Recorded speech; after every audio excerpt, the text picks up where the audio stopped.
Philly twice in the next 2 games. Yeah, they're a team that's playing at as high a level as anyone in the league right now. They're tied together. They have great coaching. They got an MVP candidate, obviously with Embiid, and Maxi's an all-star. So got our hands full.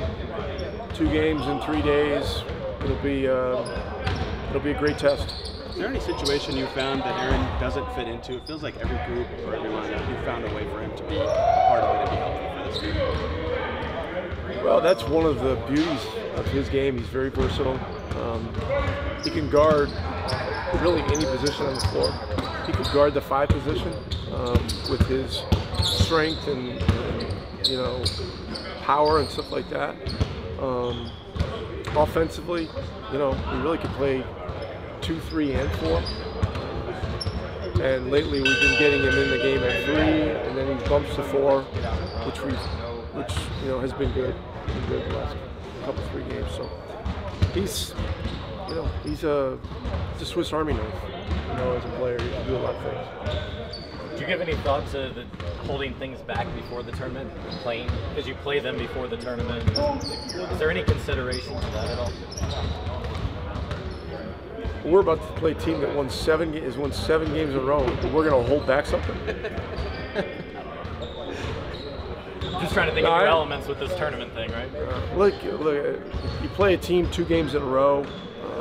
You're certainly going to make some adjustments from the first to the second game, but as far as covert cloak and dagger stuff, we really aren't set up for that. I mean, we have to play the way we play. We got to try to play our game better than they play their game, and that's tough enough. We've seen Ben's 3-point shooting. He just rang the bell. He's knocked down, I think, 7 in the last couple of games. What do you think's led to increase in efficiency from beyond the arc?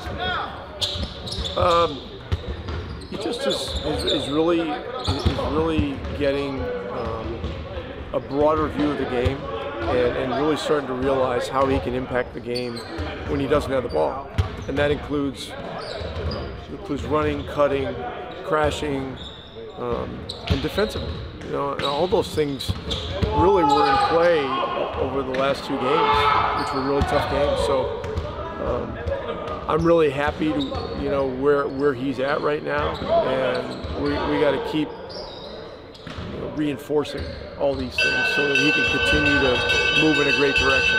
Did some different things defensively with coverages. It didn't exactly work, but was that? Why do you attribute some of this stuff? How Giannis was able to split defenders and still slide in? Was it guys new to that coverage? Was it the effort wasn't there? What was it about that coverage that you want to see improvement on that front?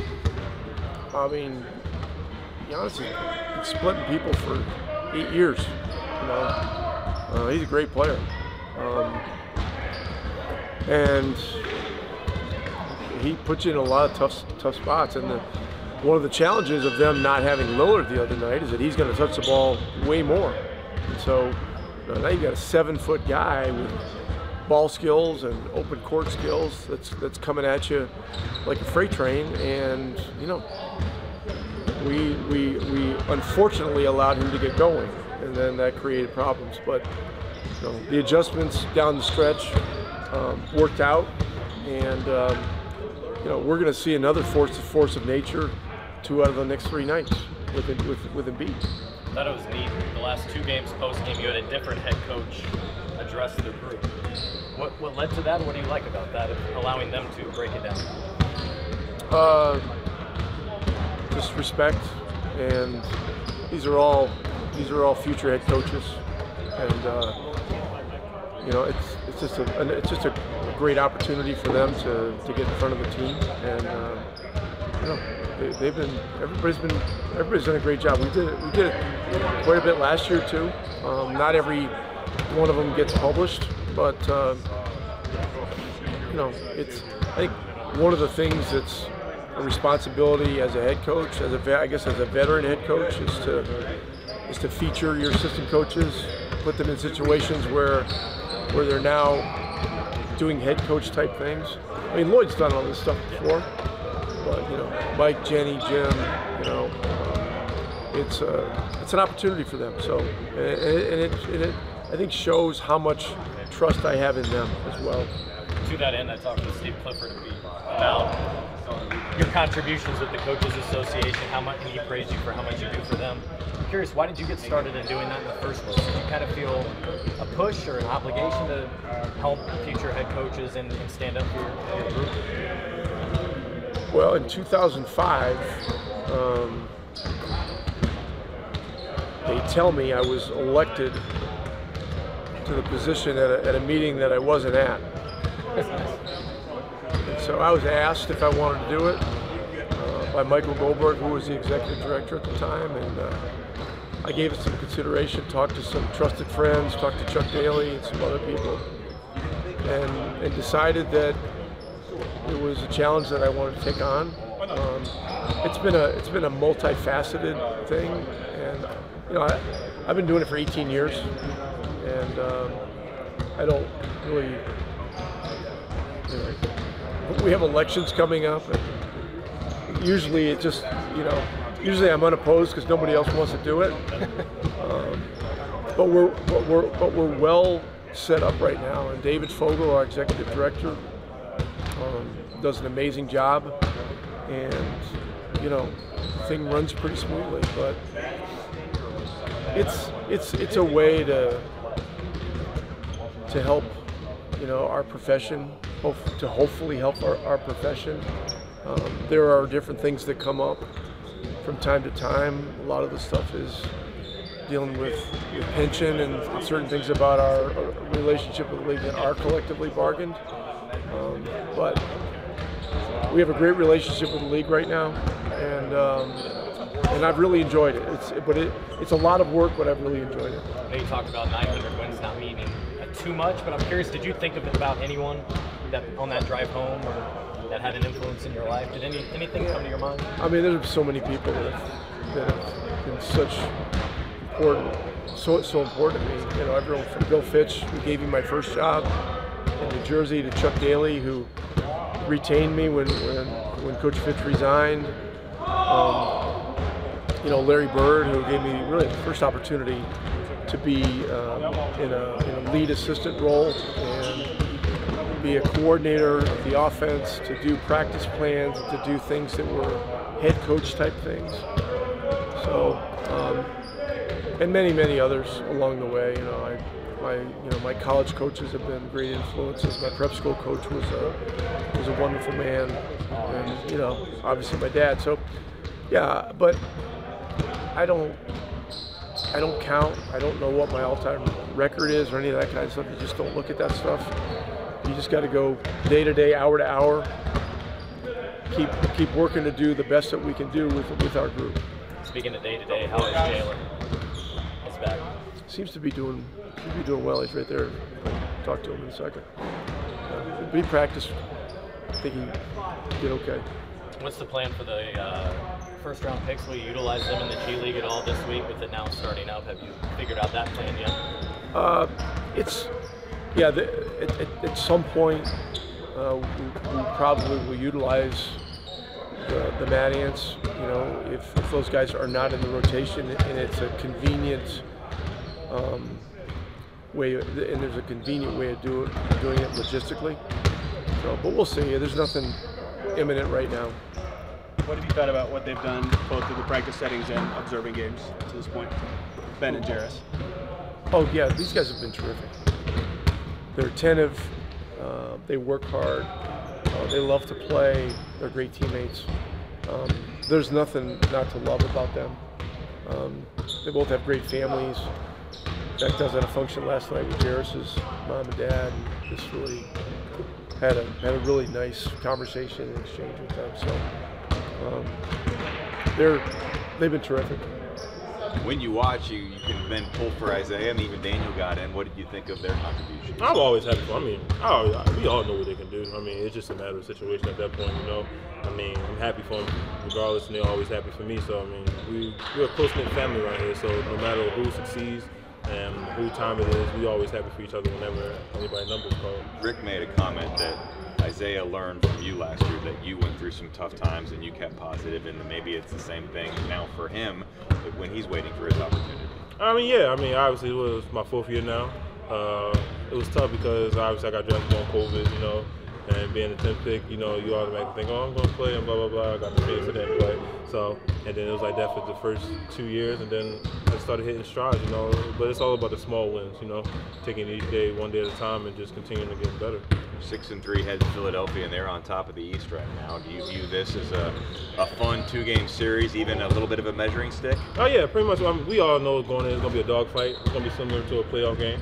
So plus we got them in the in-season tournament, one of those games as well. So we know that coming into this road trip, we got to be extremely locked in from the get-go. And obviously, with Joel and B, you got to be even more locked in with them from the big perspective. So at the end of the day, we're just gonna go out there and play hard and just execute. Dion, I want to go back to your offseason. Rick was very positive about what you got done, how productive you were. What did you try to refresh and get in the right mindset going into this season with this new role and everything? Pretty much. I say my whole mindset was just getting back to having fun playing basketball. Obviously I had fun playing basketball, but getting back to that point, like, when you first pick up the ball, you just loving the game. I feel as though that my first couple years in the league, I was more putting so much stress on myself to I want to be perfect, I want to be blah, blah, blah, rather than just enjoying it and pretty much, like I said, taking it one day at a time. And I feel as though this summer is where I truly got locked into that and just getting back to having the joy of the game. And it sounded like when you came back in September, you were on the winning team the majority of the time, got a bottle of wine. Oh, yeah, for sure. Why were you so impactful with those teams and had success, do you think? We were just playing basketball at that point. Last year I got cheated out of it. Who won last year? Isaiah won it last year. But I always hold LP to this because he cheated me out of it because I got hurt the second to last week, and they said, oh, you got to play. Then they made up this rule that you got to play a certain amount of games, even though I was at the top. And I was like, you know what? This year I'm definitely going to win it because last year I got cheated. So, and that's what I did. What kind of bottle of wine was it? Do you know? And are you a wine drinker? I can't remember what kind it was. But I'm an occasional wine drinker if I'm just bored, Sometimes I take a bath, take a little sip of wine, you know what I'm saying? Or with the fiance, we take a sip of wine here and there. But I'm an occasional drinker. Are you even surprised yourself maybe about how productive and how easygoing these first couple of weeks you've seamlessly worked yourself into your current role? No, not really. Obviously, like I said, it's just taking it one day at a time, not letting the outside factors affect my mind or my mindset. And pretty much my mindset was going in was just to, like I said, just earn a spot. That's what the whole emphasis of this whole training camp was in the whole Pacers organization was everybody had to earn everything. So I just came in with that mindset and just ran with it. You talked about your relationship with Monty Williams. Is that something that's always ongoing? Like, do you hear from him about what you've been able to do to start this season with him? Or is that more the message you took from you? Obviously, Coach Monty, he's one of the best coaches I ever coached and played for. Obviously it was tough to crack his rotation, but overall, off the court wise, he was just an amazing coach. He was always there for me, always talking to me. And I haven't heard from him recently. I usually hear from him when we play him or something like that, or he'll hit me up in the random. But it's pretty much just taking the messages that he gave me. A lot of the things that he said to me stuck with me since I got traded here, and just I'm gonna keep with me for the rest of my career. Because they were truly impactful, and everything that he said had a meaning behind it. You've been shooting the ball really well from three this year. Is there anything you worked on in the offseason to kind of change your shot, or is it just confidence, or just what's been going on with you hitting your threes more this year? To be honest with you, I don't know. I'm not doing nothing different. Okay. I guess you could say it's a different mindset type of thing. Last year I was more focused on making a shot rather than just shooting, Yeah. And I feel as though that I completely blocked it out of my head. It's just like, okay, I'm going to shoot this one. If it don't go in, the next one's going to go in. If that don't go in, the next one after that's going to go in. So I just keep that ongoing mindset to just keep me centered. Nice. Looked at the stats this week, and it was individual three-point percentage of qualifying players, so it's not just the minimum amount. Yeah. You were number one. Yeah, it's a blessing, all the hard work in the summer is finally paying off, And but at the end of the day, it's still the start of the season, I got to keep going, just got to continue to keep that work ethic and just continue to knock down shots. I think you should remind Buddy that. Yeah, we'll remind Buddy that. But, Buddy's going to make shots. We're not worried about it. It's Buddy. The day before the season started, we were doing something with Rick, and he talked about the importance of starting the season from ahead. He referenced the schedule, but to win 6 of the first 9, how would you sum up the first few weeks? Pretty good. Could be better. We think we dropped some games. I think we should have won, but anytime wins are hard to come by in this league. So anytime you can get them where you can. Of course, you made a good move. We're in a record right now. It's early, but we're seeing some good things. Are you seeing teams try to take away what you guys do best? I mean, they know you want to get out and run. What's the counter to that? It's depth. There's gonna be times where teams try to blitz tie, get the ball out of his hands. Teams try to switch me, make sure I'm not shooting threes, and so on and so forth. But we have guys that can step up. Any given night, and that's what helps out this roster. What did you think about the last 2 games in general from Benedict? Benedict just changed his mindset a bit. I was texting back and forth with him, just telling him, be yourself. It's one of those things where I think that he's very aggressive, especially when he's getting downhill. Not a lot of guys this league can stop him when he puts his head down, so just trying to encourage him to be himself. He doesn't show emotion a lot, but could you Shut up! Could you tell he was pressing a little bit in the first 5 or 6 games? I think he was just trying to find his way. He's a second-year player, man. So I think he was just trying to figure out, where he fits in with the starting unit. He came off the bench last year, so now he's, with the starting unit and trying to figure out his spots. You don't need no being a good team player and also being aggressive and aggressive recognition. I would say, like knowing when to get his and knowing when to, help others. You guys have also done a much better job of just starting games. Why do you think that is? Has something changed, or just you guys are getting more comfortable with one another as a whole? Yeah, it's getting more comfortable. I think defensively we're doing a little bit better. Still got a lot of strides to make there. I think we're doing a little bit better at the starting games and whatnot. Try to set ourselves up. But now it's about putting 4 quarters together. Why have you been a better rebounder this season?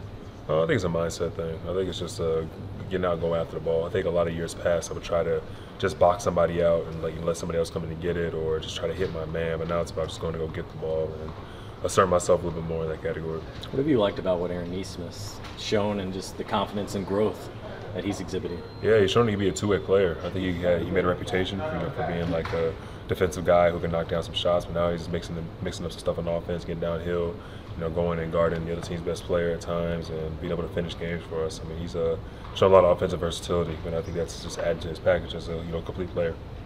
I remember Wednesday, I think it was, you were going to check in for Jalen, and then they said you had to wait, and there was about 2 minutes of you had to sit there, and he made like 3 straight awesome plays, and you were just like kind of going crazy. Yeah. What progression have you seen from him? Man, Six is a completely different player this year. I don't know if it was a mindset shift with him or just the work he put in over the summer, but he looks like a completely different player. He's still doing some of the same things he did last year, but it's more consistently and with more effort and more grit. I feel like he's making it a point to be more aggressive, especially in the paint and whatnot. He has everything in his package. He can face up, he can shoot, he can get downhill, he can go left, he can go right. I think he's just exhibiting a confidence that I haven't seen from him. So, the backup 5 position, it's his for now, and I think he's taken it and ran with it. And, same thing. He's a great defensive player too. He's able to switch 1 through 5. So, a lot of intangibles that Sticks have that he's going to continue to get better at. Philly, you've played a lot over the years with a different coach. Styles might be a little bit different. How do you look at these 2 games? It's going to be tough nose, per usual. They're a good defensive team, obviously, as well, and one of the better teams in the East. So we got to take that same mindset we had, the last game and just apply it and supersede that.